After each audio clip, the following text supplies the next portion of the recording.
format tonight is a webinar format. What does that mean? You can see us, but we cannot see or hear you. Don't take it personally. Any questions that you have, please feel free, or comments, to put them in the chat. And also, if you will share with us how you found out about the event and what made you interested in joining today, that would be information for us to have. And finally, for the first 100 registrants who are attending tonight, you will be getting a complimentary copy of Rabbi Leader's book, The Beauty of What Remains. And a little bit of surprise, we are also decided to randomly choose 25 people who will also receive a complimentary copy. The details of that will be submitted after the event. The wisdom Steve Leader shares in his moving book is an essential part of living a beautiful and meaningful life. Read it and be inspired. I didn't say it, but Maria Shriver did. So such are the accolades and the endorsements for this book. We are very excited about this event, and judging from the response, there is substantial interest in this topic. And also, I want to add, this is an inaugural event of a book author series that we are planning over the coming months. The genesis of tonight's, I always love the backstories, but the genesis of tonight's event started with an incidental moment on my behalf.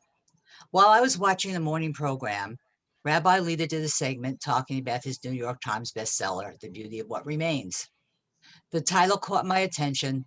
The story captured my heart. I had recently lost my brother Larry due to COVID, and I was grieving. Looking and searching for meaning, this book brought resonance to the value of my memories. That was the spark that ignited the idea of contacting the rabbi to explore the possibility of having him do a book discussion. The rabbi doesn't know me, but sometimes when I get something in my head and I think, gee whiz, what do I have to do to get that accomplished? Do I have to pitch? Do I have to promote? Do I have to pander? Do I have to pester? In this case, the effort was a little bit shortened, and I'll explain. I happened to mention to my soulmate, my better half, Dan Levin, my idea, and I told him who the author was. And he said to me, Rabbi Steve Leader, that name sounds familiar. And it turns out, we have family members. Dan's daughter, Amanda, his son-in-law, Neil, and his granddaughter, Izzy, are congregates and friends of the rabbi. So a little bit of Jewish geography never hurts, and that resulted in an acceptance of our invitation for this webinar. How lucky and grateful are we? The next hurdle was who to moderate the program. And although we went through a formal list, we didn't come up with that it person, not until I had another incidental moment. I joined the webinar program that our moderator tonight, Jeannie Blaustein, was included as a panelist. After hearing her speak, I knew that this was a person who had the right stuff to moderate this program. Lightning struck us twice. Her sensitive, compassionate, inspirational, and thought-provoking manner had all the elements to be an awesome facilitator.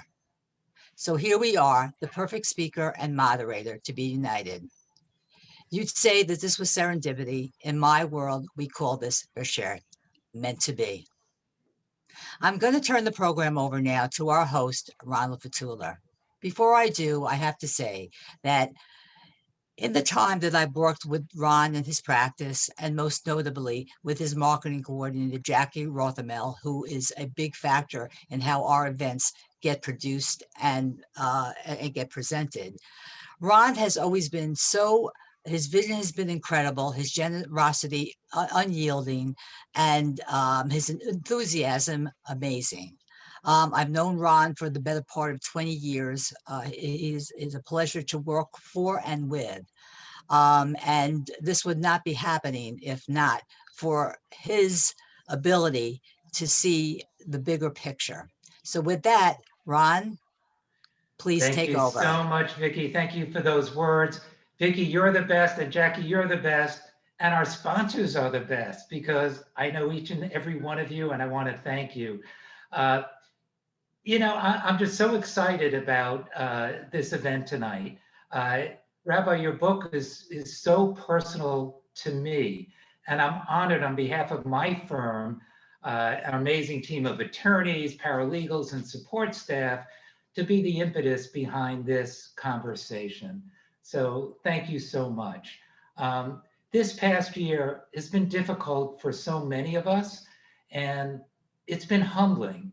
And it has been that way for me and our firm, me personally, and our firm. And we all have stories, and I know we do. That's why your book rings a bell to all of us, and it's relevant to all of us. Our beloved receptionist of our firm for 18 years, about a year ago, succumbed to COVID-19, along with her husband. And our firm is just simply not the same. And I remember the last day that I told Judy that I told the whole firm that our firm was going to be shut down. We're not going to be working, in person. We're going to try this remote thing for a little bit, but it's indefinite. We don't know how long our firm is going to be shut down. And Judy, this little woman who had so much life in her, stood up and she said, "Ron, I'm not going away. I am coming in. I don't care if you close the doors to the office. I have a key and I'm coming in." I said, "Judy, you're not allowed in. We have to be careful." And that's the way Judy was. And she also lost her husband at the same time. And I remember her emailing me from the nursing home where she was rehabbing at, "Don't forget, I'm coming back, save my job," until one day I got the news, and just heard from her a couple of days before. Sudden turn of events. And I said this book was very personal to me as well, because it was last July, the end of July, I suffered the biggest loss of my life. And my brother, my big brother, my best friend, passed away the end of July last year. He was the most amazing person I ever met in my entire life. And my heart was broken. And my son told me at the time, he said, "Dad, I just don't know what to tell you. But my rabbi said he wrote a book and there might be a manuscript." Would talk about, my son Josh said, "I believe the book is about death, dying, grief, coping, but also life and love and laughter. I want to see if I could get a manuscript for you." And I was just too grief stricken. And I just said, "Look, don't bother. When the book comes out, I'll get it." And it happened to be, Rabbi, your book. And I didn't know, I never heard of you. My son never mentioned your name by name, but 6 months later, Vicki had mentioned you and the whole piece of the puzzle came together. This was The Beauty of What Remains, is what my son, Josh, wanted me to read at the time. And I read 6 months later, and boy, was it an amazing book. So I do want to thank you for that. It was so inspiring, and it helped me personally so much. And I know that it's going to help everyone that reads it. And I learned so much. And I also had a mother who passed away, like your father, Rabbi, from Alzheimer's. And like you said in the book, it's like a double death. And I remember reading in your book, I had a very similar experience where you said your father's told you that he loved you.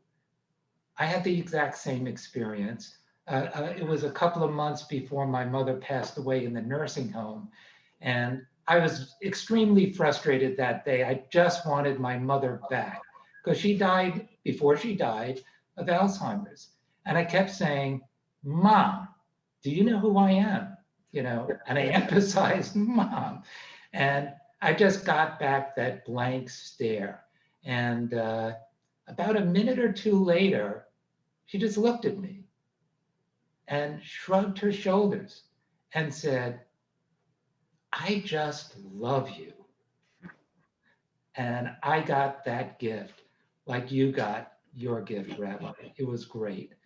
And I know you spoke about how you officiated at over 1,000 funerals and what you've learned. In the same way, we've done probate work in our firm for well over 1,000 clients over the last 40 plus years who have passed away and became our friends, and we had to live the life after a death with them. And your book is a book I will recommend to all of my clients going forward. I just want to make mention that you said something in your book that the dying don't fear death, but they are concerned about the living. And I just want to say one thing, and then I'm going to move this along to the star of our show. It was only a couple of days before my brother passed away that he was in a drug-induced coma. He would slur words, he couldn't speak. And you could imagine how myself and my sister-in-law, who I love so deeply, and his children, who I also love so deeply, felt. But I was still talking to him on the phone. He was slurring his words. And all of a sudden, it was like someone had a magic wand and he got clear. And he said in a very clear, stern voice, and he was never stern with me in his entire life. And he said, Ron, listen to me. I said, yes, I'm listening. Live your life. I don't know what's going to happen to me. I don't think I'm going to be around much longer. Live your life. I want you to have another 30 great years, not good years, great years. Live your life. And then he went back into his stupor. He got that energy, divine intervention, or whatever it was. Rabbi, again, thank you so much for your book. I have to thank Jeannie Blaustein. Thank you so much for doing this. Jeannie is the founding board chair of Reimagine End of Life. And Jeannie, as we have spoken about, has approached this webinar with such great sensitivity, thought-provoking insight, and we could not have done this without you, Jeannie. So thank you so much. I do want to thank Rabbi Leader's assistant, Samantha, as well as his publicist, Anne, for working on us with so many details. And that was absolutely terrific. We could not have done this without their support as well. And we could not have done this without the support of our colleagues and our sponsors. So Melissa Sheehan, thank you so much. Melissa is a friend, the Director of Business Development at 305 West End Assisted Living and the Bristol Assisted Living. Thank you so much for what you do with your heart and your soul. The facilities are absolutely amazing. Dan Goldberg is a friend of mine, and he does such great work. He's the president and managing director of Vital Care Partners, Elder Care and Special Needs and Life Management. He's a geriatric care manager, plus, and he's absolutely terrific. Jennifer Martin, who I've known, Jennifer, I don't know how many years, maybe 20, 25 years, although you look so young, I don't know how you do it, but thank you so much for being a sponsor. So Jennifer is the funeral director and community affairs representative for Schwartz Brothers, Jeffers Parkside Memorial Chapels, and Forest Park Funeral Home. And my father had his funeral at Schwartz Brothers, and most of my relatives, and you guys did an amazing job. We thanked you before, Vicki, but I have to thank you again for your vision, creativity, fortitude, tenacity to make this a reality. Thank you, Jackie, for putting this all together as you do so well. You're our outreach coordinator extraordinaire. And I know you work tirelessly on this. And Rabbi Leader, thank you again for accepting this invitation. And you see how much you've touched us and me before I even knew your name. So thank you so much. Jeannie, take it away. Okay, well, thank you so much, Ron and Vicki, for your wonderful introductions and tributes to your co-sponsors. And Rabbi Leader, hello, welcome. You're on mute. You could. Hi. Hi. Honored to be with you, Jeannie. Thank you so much. And Ron, thank you. And Vicki, thank you. I'm really very, very honored to be with everyone today. Well, I feel that Ron has shared so many powerful things that we're actually going to get to, I think, in the course of our conversation. So, good. Ron, thank you for setting up the stage here for this of what this last year has been, and for some of the really important questions that you've been struggling with and feeling this year. Thank you so much. My pleasure. So I'm very excited and honored, honestly, to be here talking about your beautiful book. And as we all know, this has been an incredible year of disruption, of uncertainty, of loss, of sorrow. And of course, it's not the only year in our lives where many of us have faced loss and sorrow. And we know that this is a part of what it means to be human. But in your book, you have moved beyond that, recognizing that loss is universal, yes, but also guiding us towards something really quite miraculous, which is a perspective, I would say, on death and loss that sees those experiences also as catalysts for thriving more deeply, maybe for finding beauty, maybe even thriving. And as somebody who grew up in a family where death was largely a taboo topic, I found your book just refreshing, enlightening, and hopeful. So I want to jump in right there and acknowledge the journey that you have taken to this book. And you speak about it very poignantly. And I'd love you to share how it is that you came after, as Ron said, 1,000 funerals. I'm sure by now it's even more. Yes, it is. How it is that you've come to write this particular story around death and life. Yeah, well, as Vicki said earlier, there's a backstory to everything, and the backstory is actually the real story. Yeah. So the backstory to the book is that the book is really, in a way, my apology for a sermon that I gave 3 Kol Nidres ago. For those of you watching who don't know, Kol Nidre is the eve of Yom Kippur. It's the holiest evening of the year and the holiest day of the year in the Jewish calendar. And the ethos of that evening and that day is it's kind of a Jewish day for the dead. It's the equivalent of the Jewish Day of the Dead. It's meant to mimic death in many ways in order to force us to think about our deaths so that we change our lives. So already you see baked in this idea that death has something to teach us about life. Absolutely.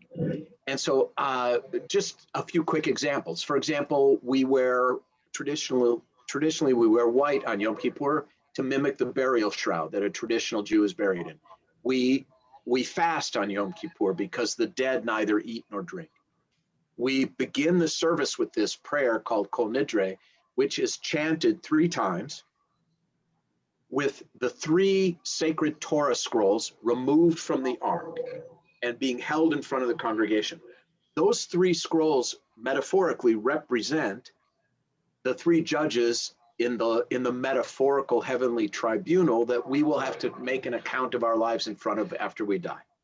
And the Hebrew word for ark, aron, where those Torahs are stored, is the same Hebrew word for casket. So imagine, the theater of it. There we are talking about the book of life and the book of death, who shall live, who shall die, standing before the tribunal, staring into an empty coffin. Absolutely.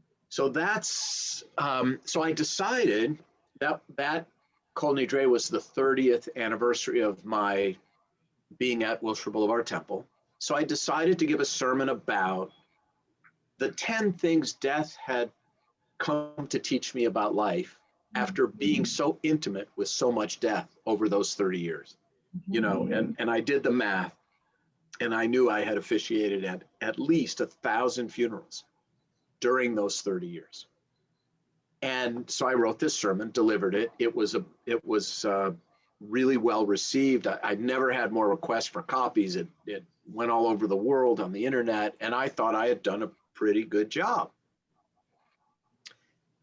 And then, Jeannie, 1 year to the day, 1 year later to the day, the morning of the next Kol Nidre, we buried my father in Minneapolis after a 10-year journey through Alzheimer's. And that journey, especially his death and the burial and the mourning to follow, caused me to become not Steve Leder the rabbi, but Steve Leder the son. And I learned as Steve Leder the son everything Steve Leder the rabbi had gotten wrong in that sermon the year before. And so I wrote this book. You know, there's this old Yiddish expression, a half truth is a whole lie. And I was only half right about that sermon. And so and if it isn't right, it's wrong. And so I wrote this book as a way to almost rewrite that sermon, to set the record straight, to say, look, here's what I thought I knew about death and therefore life, and here's what I was wrong about, and here's the truth of the matter, and here's why the truth can change your life and make your life more meaningful and more beautiful. So the book is both obviously a field guide for people who are facing loss, any kind of loss, but it's also, in a sense, a kind of memoir of this journey from rabbi to son, and what it taught me. So that's the backstory of why I wrote the book. Thank you for that, and for even in this backstory, showing us something about how loss can actually generate something very life-giving. Yes. And the creativity and the humility and the vulnerability of thinking about what had come the year before. And I wonder, you know, we'll get into some of the, obviously the content, but just as we're starting, you know, we'll give us an example of something you got wrong and something you got right, or something that was missing, and then you felt you needed to fill in. Well, I can give you 2 or 3 that might be helpful to people if we have time for that. And I know our time is limited, so I'll move sort of quickly. The first major reassessment was my understanding of grief. So I'm 61 years old. My generation and every generation to follow is thinking about loss, about dying and death and grief, was mostly informed by the groundbreaking work of Elizabeth Kubler-Ross, who talked about dying happening in stages and mourning having 5 stages, which, and she's more nuanced than that in the actual book, but the title is, you know, the 5 stages, right? And that implies, and I always thought of grief as a linear process, right? First you feel A, then B, then C, then D, then E, and then you're done. And I found through my grief that idea of grief being linear failed me. It did not comfort me. It did not support me. It did not provide me with an understanding of where I was in my own feelings. And so the first real change in me was this reassessment, as I put it in the book. Anybody who thinks the shortest distance between 2 points is a straight line does not understand grief, because it is nonlinear. So I prefer, and I write pretty extensively about this. In fact, the chapter is called An Ocean of Grief. I prefer the metaphor of waves. So grief is like waves in this sense. They come very close and very powerfully at first, very close together, very aggressive. And they do spread out. They do become less frequent. And you can have a day, a week, a month, a year, a decade even of calm, beautiful seas. One day when your back is turned, this massive rogue wave of grief can rise up and just crash down on top. You know, I see this, for example, at weddings where the grandfather of the bride just breaks down. Mm. Why?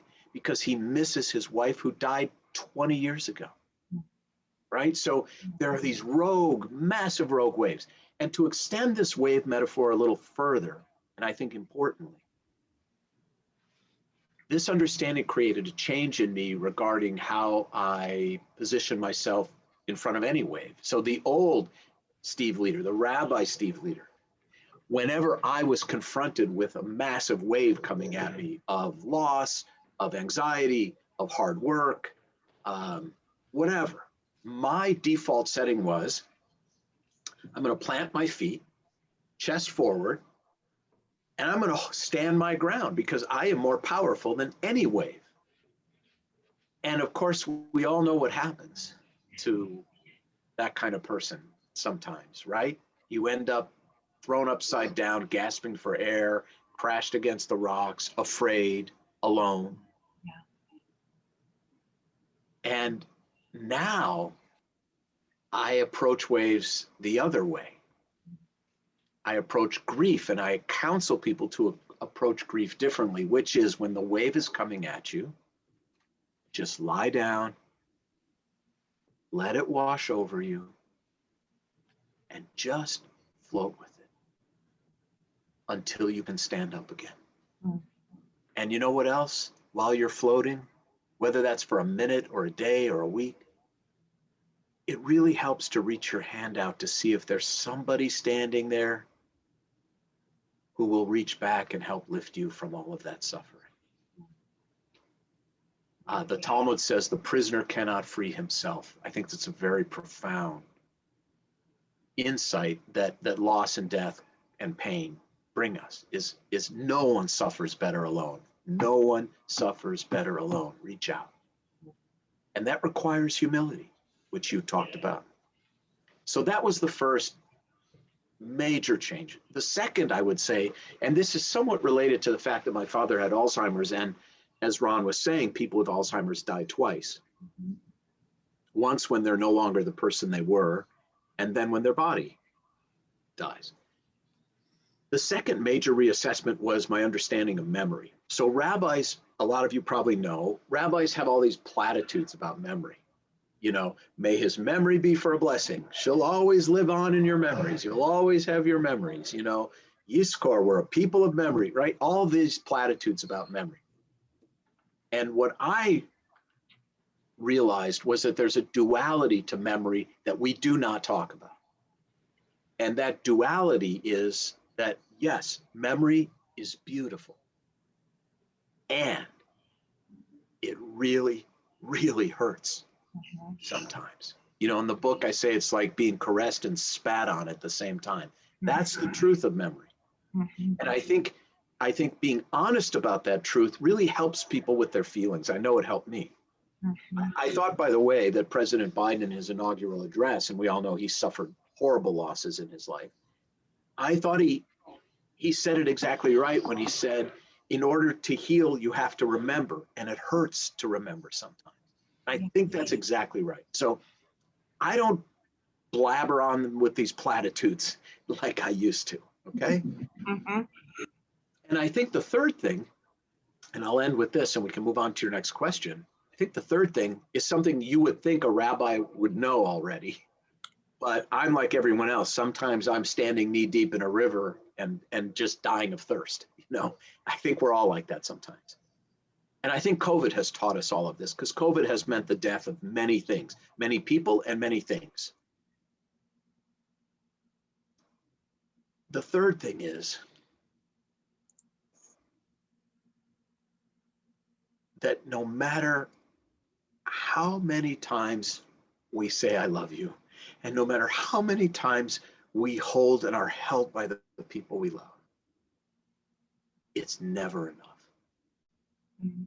It's never enough. I don't know about you, Jeannie, but or anyone else on this Zoom, but I have found myself during the pandemic saying I love you so effortlessly in a way I never really did before. Every time I hugged a friend, I love you. Talked to a friend, I love you. Said to my kids, no matter how much they'd roll their eyes, I love you, I love you, I love you. Something about the loss and the stripping away and the taking away helped me to recognize how precious life and love really are. Mhm. And you would think I would have known that, but I'm human like everyone else. So that was the third. I'm a softer person because of my losses. Well, thank you for sharing these profound learnings, these profound lessons that have come maybe as the sequel to your sermon 3 years ago, Yes. in light of your experience with your father. There's so many paths we could go down on from what you've just shared, but I know one of the things that you said in the book was that you encouraged us to use memory in a way that summons people back to life. And then you say something very beautifully: willfully, specifically, tearfully, joyfully, and meaningfully. And I'm thinking about all of the folks, including Vicki and Ron, who have lost people this year, and what it means to summon people back to life in the way that you're describing, and Yes. how that can help us with our grief. Well, there are many remarkable things about human beings. In my view, the most remarkable is, to my knowledge, we are the only creatures that neurobiologists frame as homo duplex, which means human beings are capable of living in more than one dimension of time. Mm. We can remember the past, we can be in the present, and we can imagine the future. No other creature can do that. My dog is not imagining her future. Okay? Mhm. And squirrels knowing where they buried the nuts is instinctual. It's not about a memory of their past. Okay? Yeah. Like salmon swimming upstream. It's in their DNA. It's not a conscious remembering. They're not choosing to remember. Human beings can choose to remember someone or something from the past and bring it into the present and carry it with them into the future. Mm. And that is the gift of being human. That is the differentiator. And that gift is, for me, the only thing that makes going forward after loss possible, is that my dad can still be with me. Mm. As a matter of fact, earlier today, I saw something and I knew exactly what my dad would have said, and it made me laugh out loud. Mm. How delicious. And yeah, and he was there. And I have made certain decisions about my future because of my father's death. Mhm. I treat money differently. I treat time differently.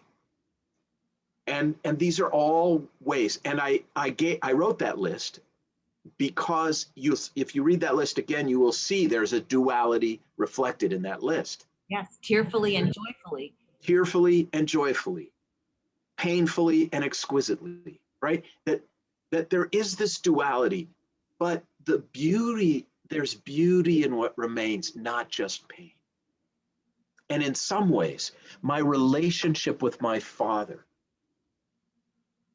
is more beautiful now than it was when he was alive, especially the last 10 years of his life. Mm. And I'm going to get I have never done this on a Zoom before, but I'm going to get something behind me from the shelf. Great. Just Please. So I want to show you something, and I don't know. Let me explain it first before I show it to everyone. The reason I called the book "The Beauty of What Remains" is there's a theological concept called via negationis in Latin, which means by way of the negative. What it refers to specifically is a way of understanding God, meaning we can understand what God is by first determining what God is not, right? Via negationis, by way of the negative. And the best way to understand this is to think of the most beautiful marble statue you've ever seen in your life and remember how it began. How did that marble statue begin? It began as a solid block of marble. And that beauty, which was always within, could only be revealed by removing, chip by chip, artfully removing everything that wasn't beautiful, right? Yes. COVID has done that for many of us, right?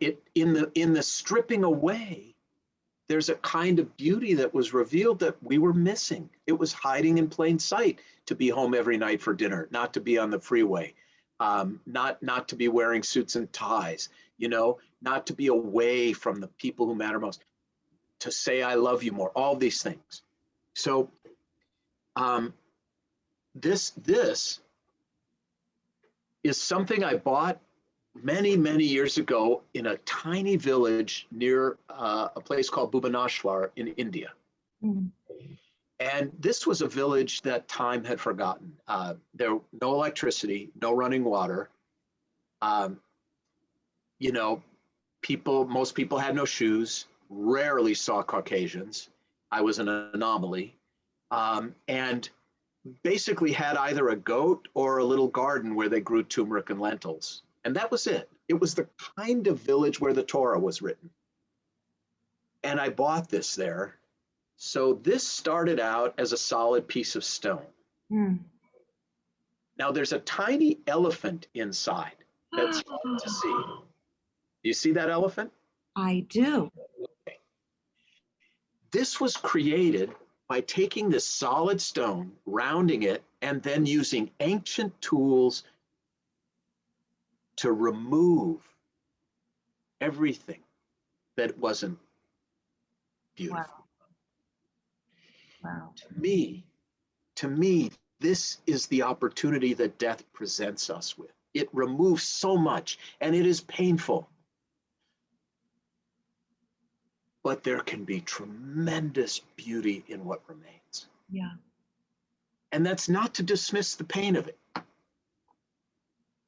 But it is also not to give over to the pain of it control over the rest of our lives. I often say to people, if you have to go through hell, don't come out empty-handed.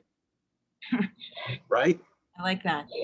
We don't get to choose whether or not we go through hell. And there are many kinds of deaths. There's the death of a marriage, a death of a career, the death of someone we love.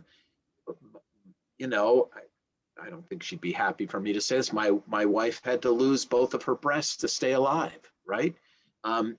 There are many, many losses. Yes. We all have to go through hell, but we don't have to come out empty-handed. We can use that memory to inform our lives going forward and make them more meaningful and more beautiful. In fact, I would say, this may be a broad statement and you're the one with the PhD, so you can push back against this, but I actually think death is the only teacher. Kafka said the meaning of life is that it ends, right? I think death is the only thing that teaches us anything about life. Imagine a deathless life. Imagine if human beings were deathless. What value would life have? None. What meaning would it have? None. Right? No one would get married. No one would have any ambition. No one would change anything. No one would have children. What would be the point? Right? I'm going to badly paraphrase the poet Wallace Stevens, who said, he basically said, the beauty of a flower is that it fades. I mean, why aren't we moved by plastic flowers? Nobody cares about plastic flowers. You know why? Because they have no death. they have no life. Yeah. And so this is another way of thinking about death as the great teacher, as something in addition to loss. I mean, yes, this is loss, Mm-hmm. but it's something else too. Yes. Yes. First of all, thank you for sharing this beautiful piece of wisdom with us that is literally embodied in the stone. My husband's actually a sculptor, so I know the metaphor quite well. Yeah, yeah. And it's true. You know, he comes home with these big blocks of rock, and I'm thinking, huh? And then something. But he sees the beauty within. Absolutely. And I think that, I guess one of the questions I have about what you're saying is, and I've gotten some questions in the chat and before we even gathered tonight, of folks who are really in the throes of very intense grief. And as I'm sure you've witnessed over and over again, it's hard to move or believe, I should say, that when you are in that state, when you are in hell or in the dark night of the soul, that you're ever going to come out the other side. And so I wonder what you would say to folks who feel like they have literally lost their lifeline. You know, their best friend, as Ron said, his older brother, whoever it is. Sometimes it's honestly, it's a pet, right? Who are the living, warm, breathing. Yeah, I understand. Right. I do. Tell us, how do you help people bridge from that through? Well, there are a couple things. The first of which is related to what we just discussed. While it may be the most painful loss of your life, it is not the first and only loss of your life. Mm.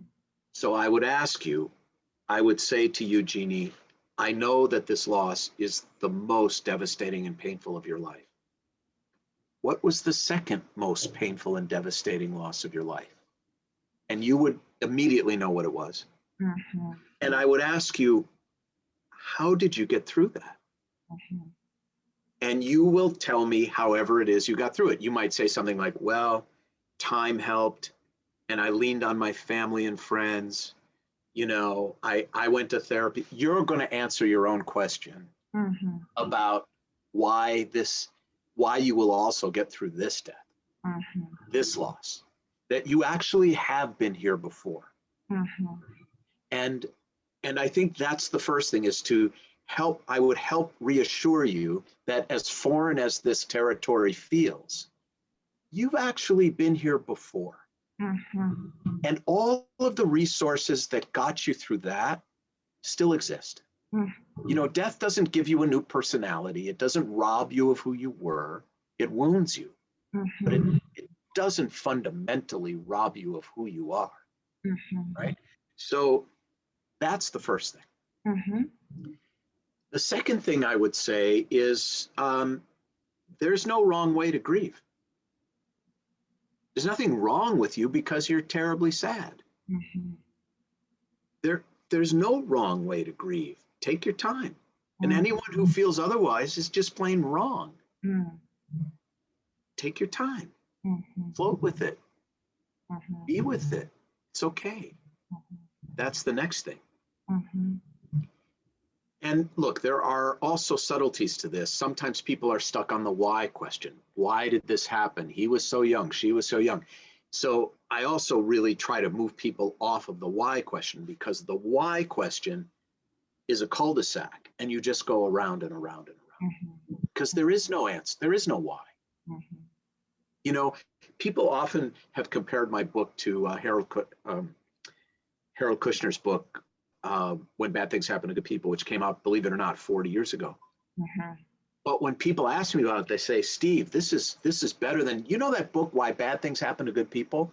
And I say, no, I'd never heard of that book. And they go, yeah, Harold Kushner. And I said, that's not what he called the book. The book is called When Bad Things Happen to Good People. It is not called Why Bad Things Happen to Good People, because no one can write that book. Yeah.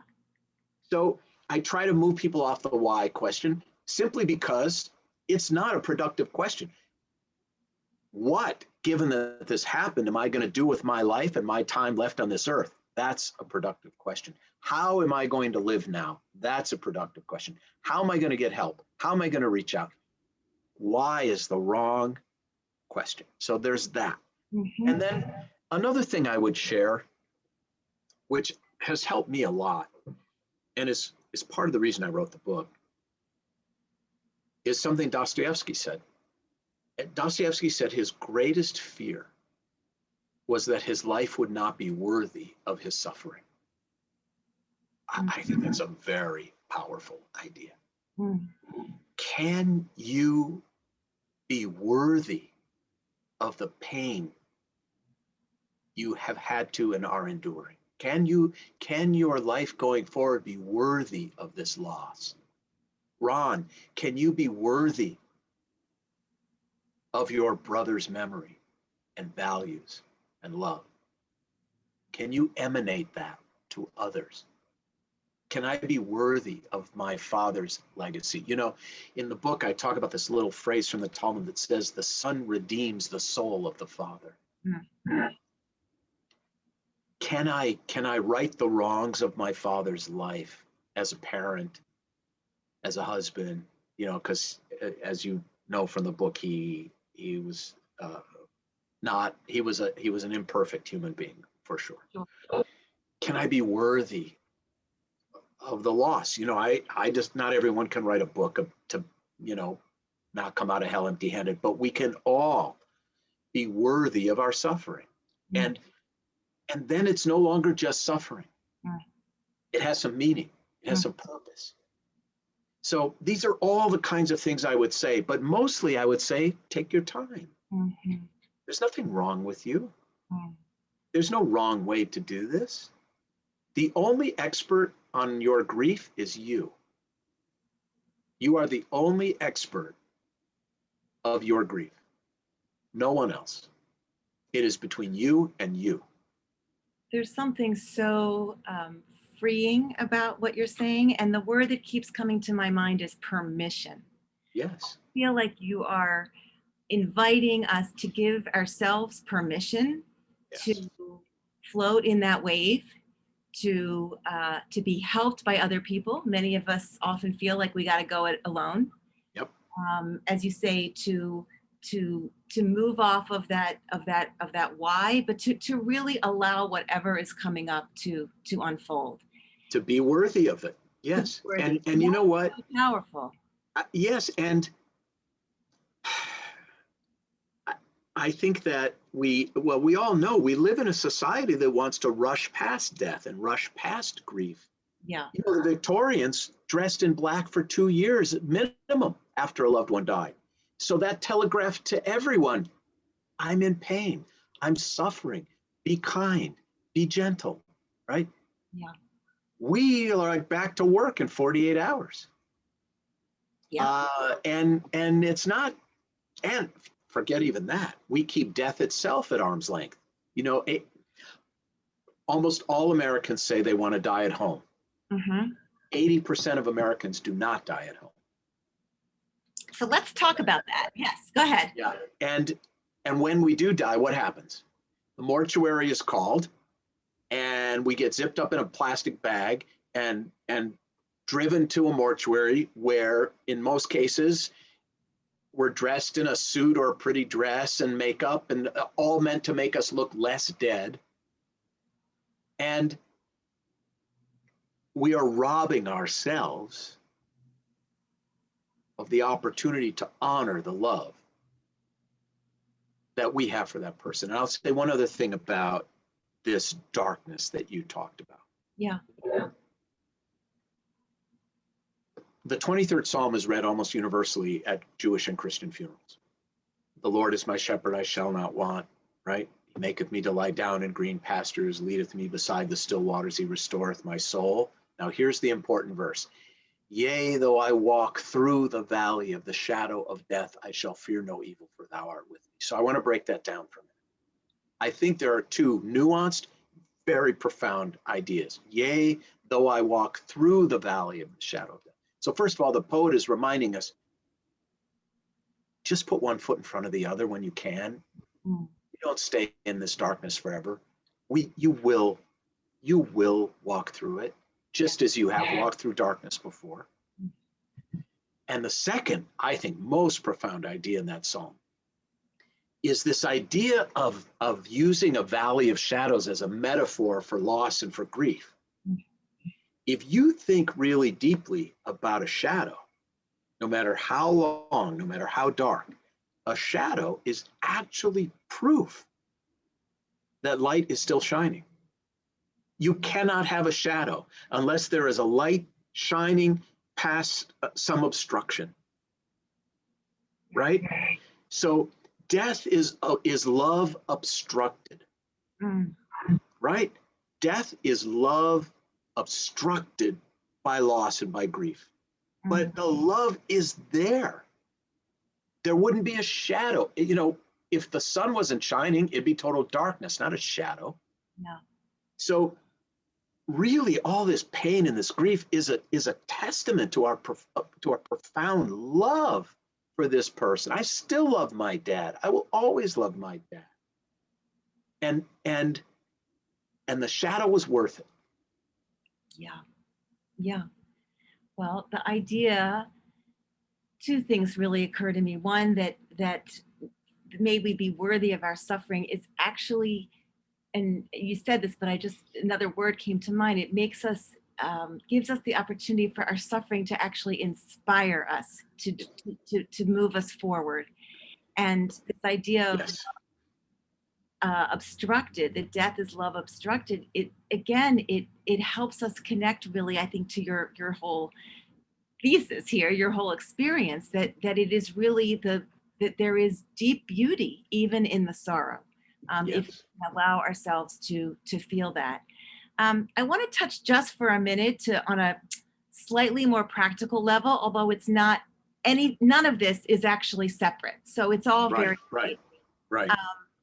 You know, you write in your book, you know, we've all seen, had experiences where we've said to our loved ones or if I'm going down that road, just shoot me, or something like that. Yeah. In the book, I say, just shoot me is not a plan. Yeah, Right. exactly. Just shoot me is not a plan. So I want to have you talk for a minute about what is life affirming about making an end of life plan, because so many of us avoid it. And we don't want to talk about it. That's the full extent of our advanced care planning, is just shoot me or put a pillow over my head. It's not a plan, folks. So from your perspective as a rabbi and as someone who walks into hospital rooms and asks yourself that very poignant question, is this going to prolong someone's life, prolong their death? You know, really thinking about what life means. Talk to us a little bit about planning. Well, it is amazing to me how people plan almost everything in their lives except their death. Yeah. And they say they love their kids, they love their spouse, but they dump all of this on their kids and their spouse, and that's not love. That's just denial. And you are going to exponentially increase the suffering of the people you love, and potentially the guilt that they will have to live with forever, having to make decisions that you could have made yourself long ago. So if you really love your family, go see your estate planner, go see your attorney, get the forms, fill them out. Now, beyond that, I would say that— Rabbi, could I take you to many of my consultations? We have many clients that are superstitious. Think seriously, and I'm not being facetious. If they sign a will, the days are going to be numbered. Right. And you know, it's just the irony is their days are numbered. Well, that's true, right? But numbered a little tighter than they really are. Yeah, I understand it all, but look, here's the thing. I think that it is. I want to just go beyond that. You need a directive. You need it to be specific. You need to share it not with one, but two people you trust, because what happened to my father could happen to any one of us. We might not be able to express our wishes for a decade or more. Mm. Do it in your 40s, do it in your 50s. My dad lost his abilities at 75 years old, and not one, but two people, because the first could die also. I mean, you really have to be prepared and very specific. And, you know, Ron, like any good estate planner, I'm sure you have all the forms, and it asks all the right questions. Now, I want to add one more thing to that, which many people, even responsible people who do the pre-planning and go to the cemetery and buy the property and have the advance directives, don't do, which is to write an ethical will for your loved ones. My next book, you're the first group to hear this, because I finished it last week. Muzzle top. Yeah, thank you. My next book is going to be called, it'll be out in June of 22. My next book is called For You When I Am Gone.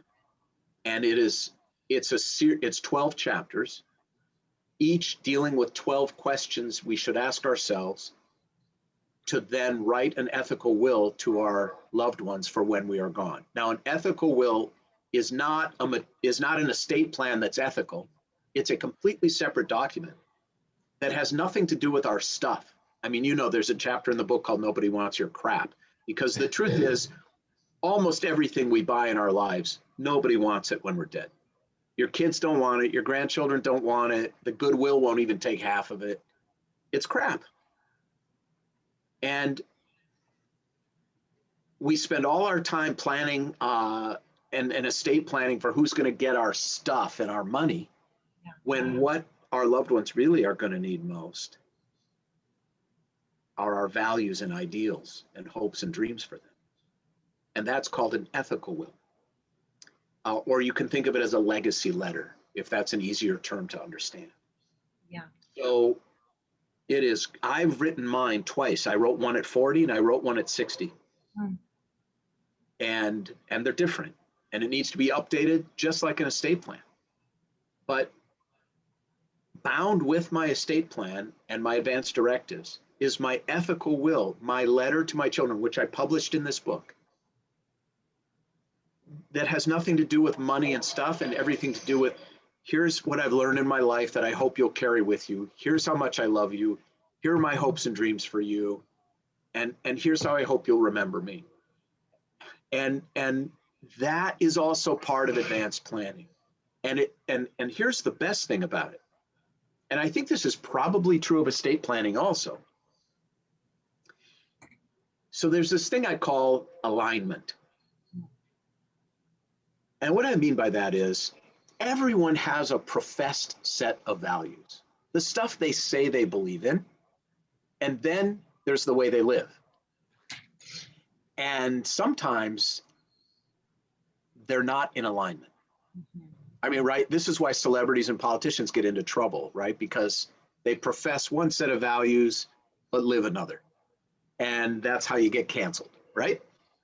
So writing an ethical will is an opportunity to really ask yourself, okay, I'm saying this is what's important to my kids. Am I actually living that way? Does my checkbook reflect that? Do my relationships reflect that? You know, am I telling my kids to always be welcome in each other's homes and I haven't called my sister for 3 years, right? It's an opportunity for alignment and a realignment. And I think that's also very important. So all of this stuff matters. And if you really love your family, really love them, not just say you love them, but you really love them, you will not leave this to them. You will decide this for yourself. Thank you. Thank you for that. You know, along those lines, you said something very beautiful in the book. If I can quote you, you said, we write our own eulogies every day with the pen of our lives. Mm-hmm. And that it's the little things that we remember. And yes.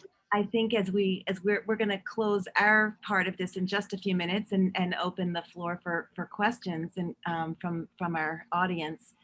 But I wonder if you could, as we're closing, I think of your book as a bit of a Trojan horse, because as Vicky said at the beginning, it's sort of about death, but it's really about life. And and as you said, we have the ability as human beings to think about the past, to be here, and then to project and envision what the future might look like. So I wonder if you might just say a few words as we're coming to our close here of what it means to think about being a good ancestor, to think about being the author of our own legacies. So one of the questions I'm often asked is like, how have you been able to sit with 1,000 families to talk? This is what rabbis call an intake, to talk about their loved one who's died. And my answer is, if you ask the right questions, everyone's life is interesting. Everyone has a story, but it's not the story we think is our story. So when I sit with adult children whose parent has died, it's the littlest things that mean the most to them. Can you give us an example? Yeah, my mom got up early every morning to help me build a cage in the garage for my pet salamander. Right? Or my dad every Sunday made Mickey Mouse shaped pancakes, chocolate chip pancakes for us when we were little. Or, he never missed a game. He never missed a recital, no matter how busy he was. So I think a simple way to understand this is to think about headstones in the cemetery. So I obviously spend a lot of time in cemeteries, and this always hits me. Despite the fact that we're all unique individuals and lead unique and different lives, I am always amazed by the almost total uniformity of inscriptions on headstones in cemeteries. They almost all say exactly the same thing, right? Which is loving husband, father, grandfather, friend.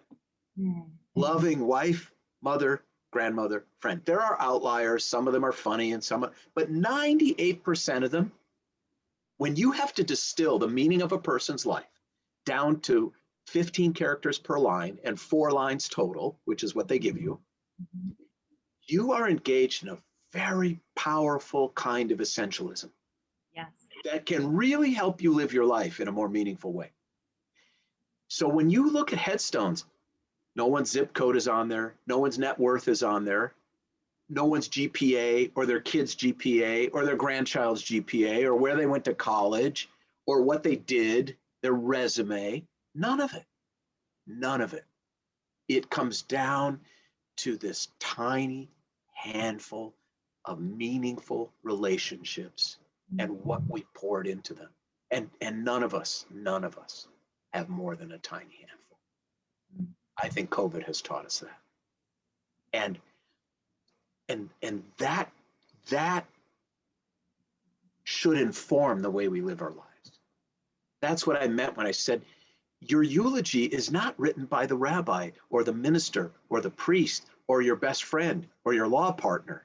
You write your own eulogy with how you live your life. Yeah. Period. Yeah. Full stop. So if I may just ask one final question, which is, given the year and a half that we've all had, and the 2 years almost since you lost your dad, what's changed for you? You said money, this, that. Give us an example of something that really is now a part of your legacy that might not have been before this whole period. Well, money is a big one because I grew up, my father was a very frugal person. Just to give you an example, he reused his dental floss, if that gives you any idea.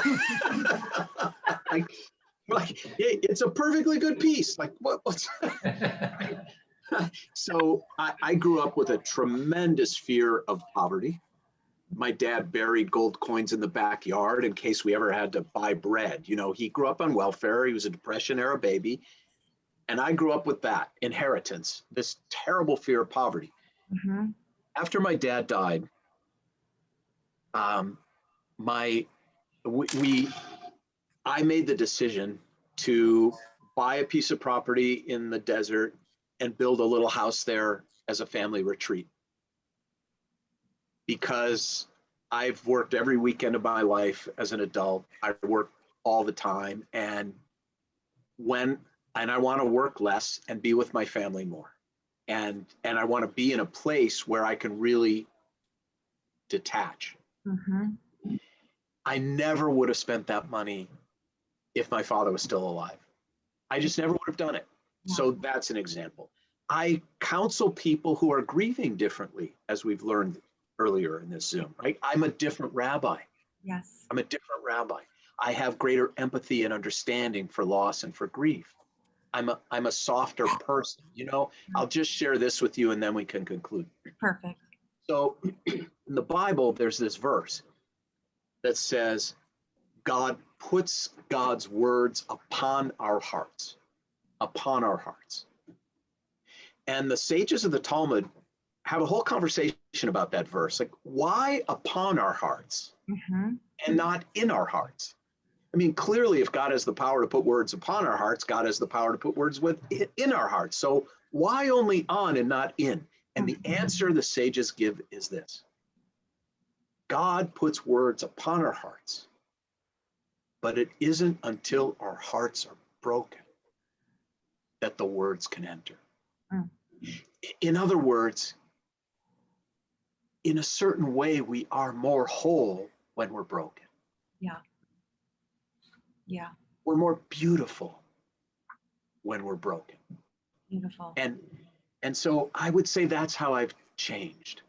And I'm more in love with my father now than I've ever been. Amazing. That is a blessing and indeed beauty. Yeah. Thank you, Rabbi, so much for You're being welcome. so vulnerable and your sharing and your examples. I want to invite folks who have shared comments or questions, and I'm going to relay them to you. Okay. And there's one that came right out of our conversation, which is that someone wants to understand more deeply what it means to be worthy of our suffering. And I'm focusing on that because I think it is such a profound piece of guidance that you've shared. So could you say a bit more? Yeah. Well, I just gave you an example from my own life Yes. of greater empathy and doing something for myself instead of for everyone else all the time. This little house in Joshua Tree is both literally and metaphorically hugely important to me. Yes. In the desert. And I think that I can't answer that question specifically for each person. I can say this. Another way to think of it is, this person you loved who has died was, everybody's got to mute, by the way, who's on this. This person who you loved who has died was beautiful in life. What can you do to make that person also beautiful in death? Mm. Right? Every time I go to that house in Joshua Tree, this is still hard for me to talk about. I thank God for my father, and I thank God for his memory, and for what and even his death, and how it changed my life. So another way of thinking about it is, how can you take the beauty of that person's life and evidence that beauty in death? Mm-hmm. And not everyone is going to start a charity because of how of the disease that their loved one died from, and not everyone is going to write a book because of what the loss has taught them about life. But every one of us can find a way to live a life that is more honorable and more ennobled because of our loss. Yes. You know, like, that was my mom, and that's going to be me in that way now going forward, whatever it is. And we each have to answer it for ourselves. I would say that even asking the question changes everything.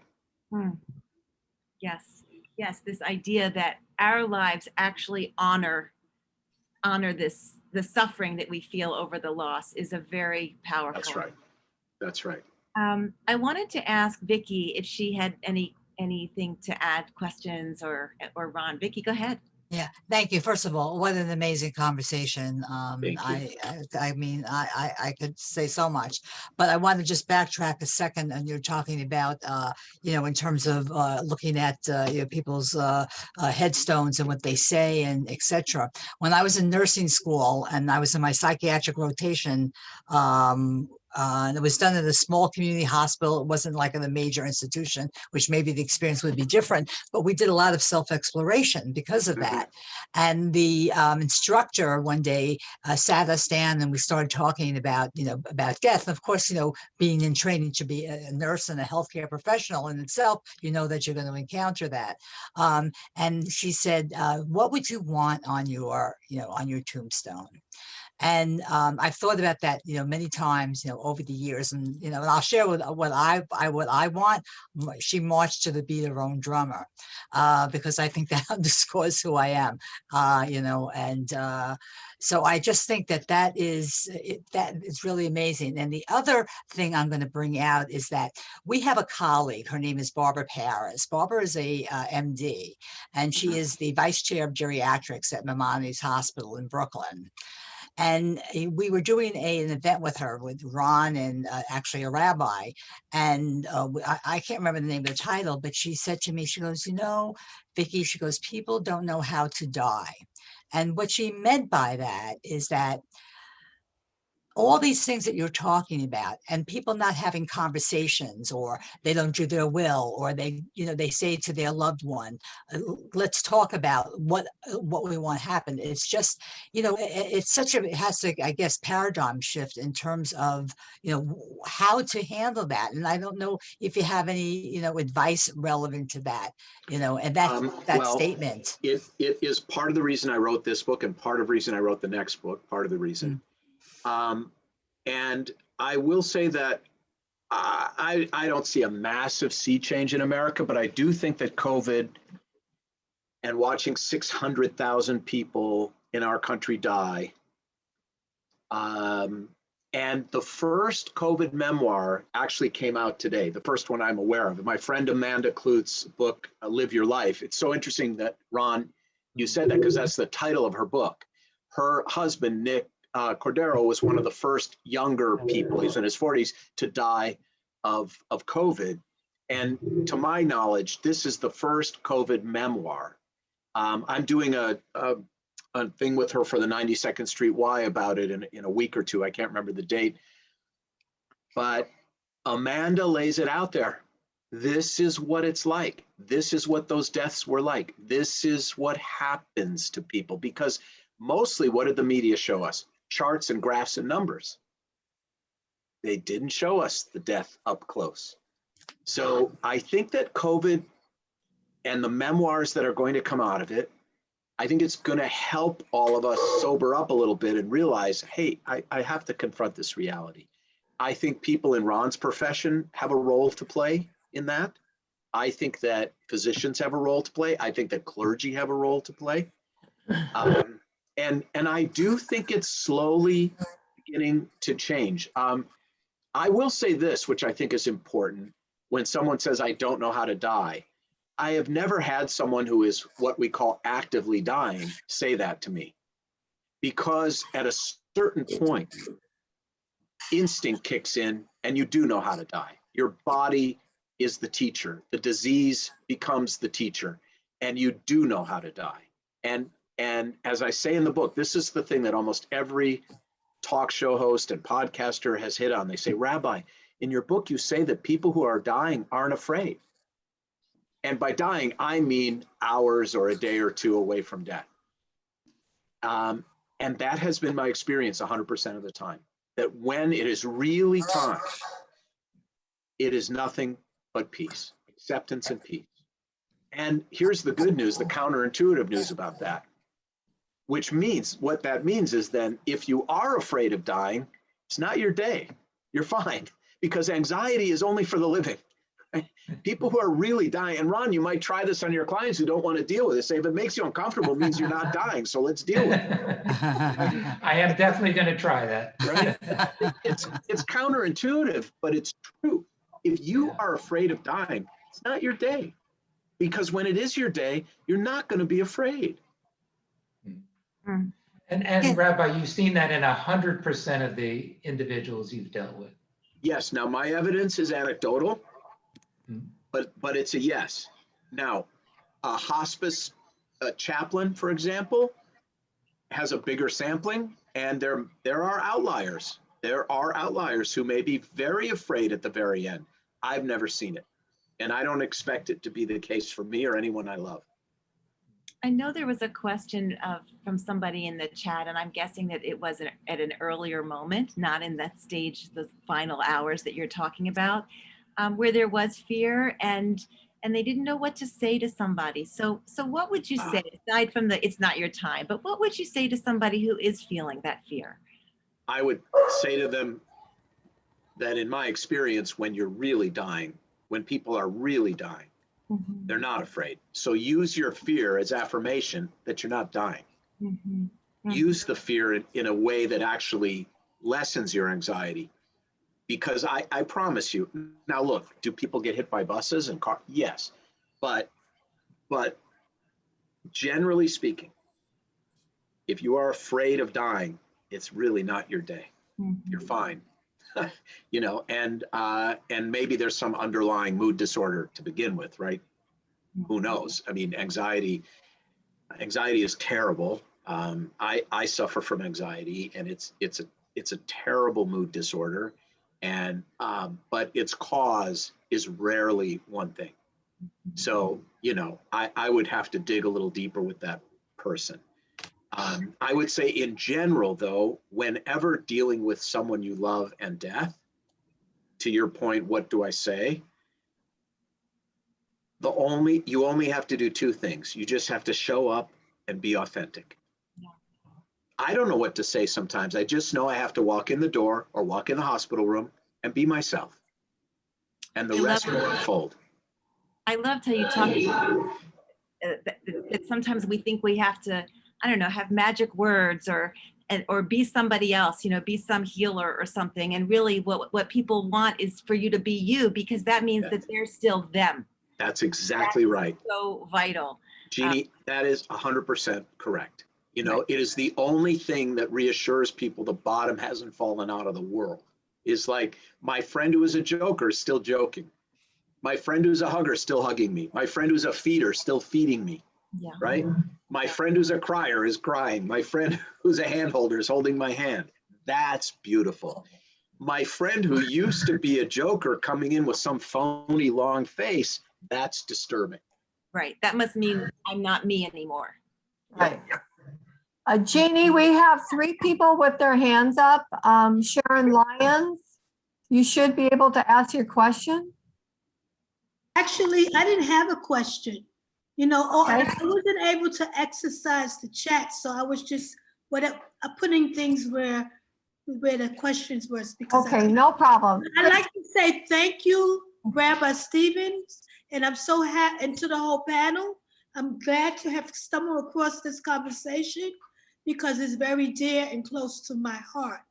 Thank you, Sharon. I feel that the 2 most significant things in life, in my life, in life general, is to be born and to die.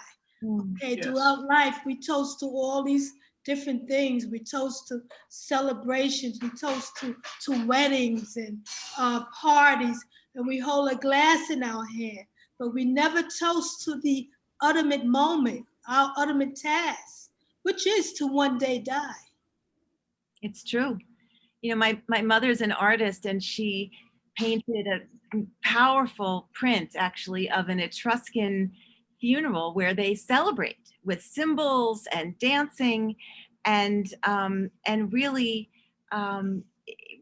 it really struck her as something that we never do, that we don't think about what it means to celebrate the full life of somebody. And it's okay to be sad too. That's the duality. And you know, when people ask me, "Are you afraid of dying?" I said, "Well, I don't really think about it any more than I think about where I was before I was born. I don't think about it. I think about my life ending, but I don't think about, you know, what happens when I actually die, any more than I think about where was I before I was born. I just don't." Yeah. Jackie, you said there were some other questions? Yeah, we have Christine Crowley. You had a question? Christine? And Letitia Mon? Oh, no, I didn't have a question. I know, really, I was just saying that I learned about this wonderful event from Melissa at 305 Weston Avenue, and I can't thank all of you enough. It was such an inspiration and just so very powerful. So thank you very much. You're welcome. Thank Yeah. you for being a part of it. Yeah, thank you Yeah. for that. And actually, there are a couple of things I just want to reflect on here. First of all, to Evelyn Popper, she's asking, when will this recording be available and where? You have to give us a little bit of time. We do have everybody's contact information. We will be following up with attendees, and we'll let you know about that. I'm just scrolling here. There's one, somebody asked, what do you say to someone mourning the loss of a spouse, that says, life can never be as good without them as it was with them. I am doomed to loneliness because I really cannot start over. That's Yeah. pretty profound. Yes. Well,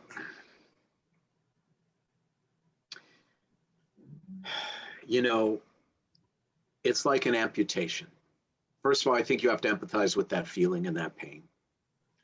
That it's an amputation, and no, your life will not be the same. Mm. It will be different.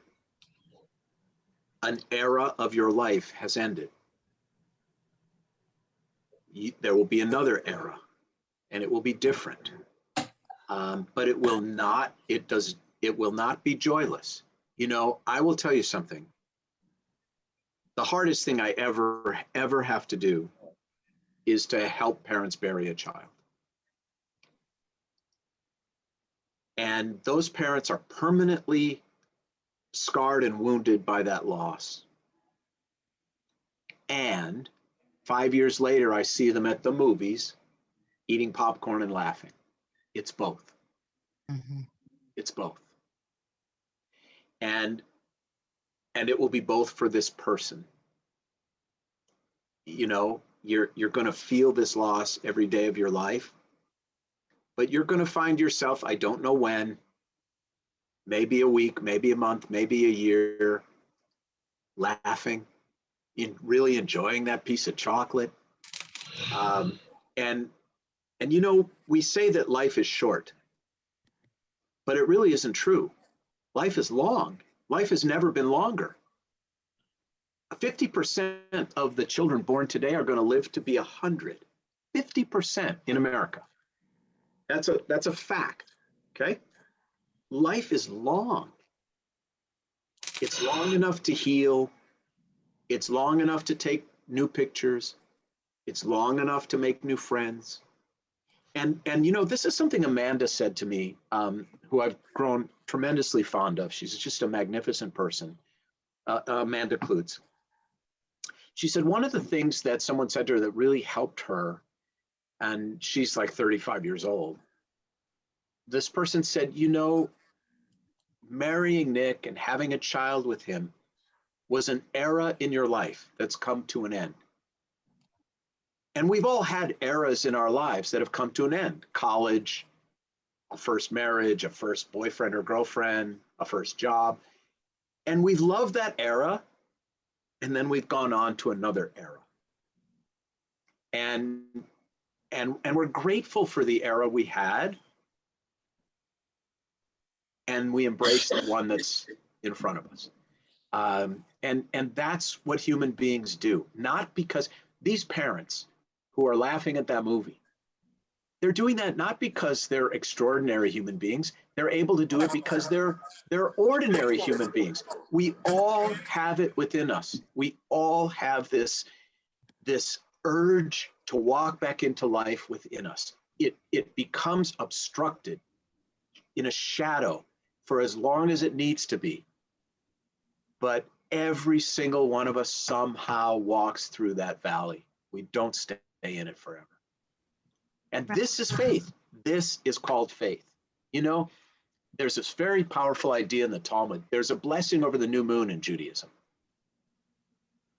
And the rabbis of the Talmud require a blind person to recite the blessing over the new moon. In other words, sometimes we have to have faith in what we cannot even see. And that's what I would say to her friend. Can you have faith in what you cannot even believe or see right now? And how can I help you with that? Mm. Let me walk with you through this valley. So beautiful. And what Yes. a perfect place for us to Right. conclude I just want to say one So- thing, Rabbi. You just spoke about a new era. You spoke about faith. And I just want to share with you, my brother passed away the end of July last year, July 29th. And this coming July 29th/30th, my daughter-in-law is expecting a boy. It's a new era. I look at it as faith. I look at it as divine intervention. And Yeah. I think I might believe in reincarnation. I'm not sure. And we have a name for that little guy, don't we? I know what his name is going to be to me. Yeah. Yeah. Yes. And you know what? It sounds so facile, but the sun does rise no matter how long or how dark the night. It really does. For all of us. The beauty of what remains. Yes. Thank you so much. You're welcome. Yes, thank you so much. And yeah, I have to tell you that incidental moment some months ago where I just happened to be watching television and I saw you and your book at a time in my life, which is still, difficult to manage. However, really changed my perspective on a lot of things. And I find myself talking about my brother a little easier, with not as much pain.